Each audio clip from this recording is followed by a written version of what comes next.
Okay, I hope everybody's doing good and thank you for joining for today's section. And we're going to go straight to the point and we're going to start from where we left off.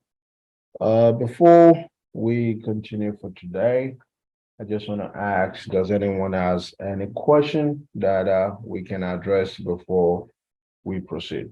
Any question from the last meeting?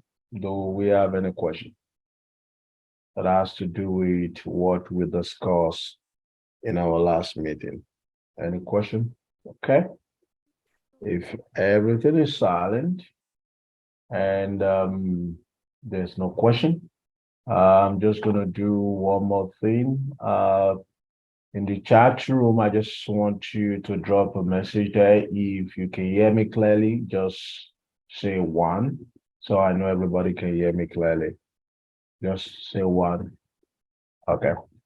All right. Brian, hello? Can you? Yes. Okay.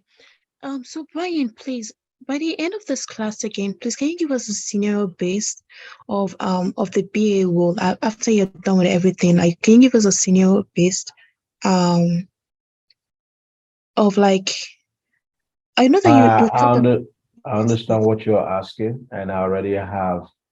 I'm gonna go through a requirement kind of at the end of this section, if time permits. Okay. Thank you so much. Thank you. Okay. All right. Okay, good. Everybody can hear me. So we are gonna start from where we left off.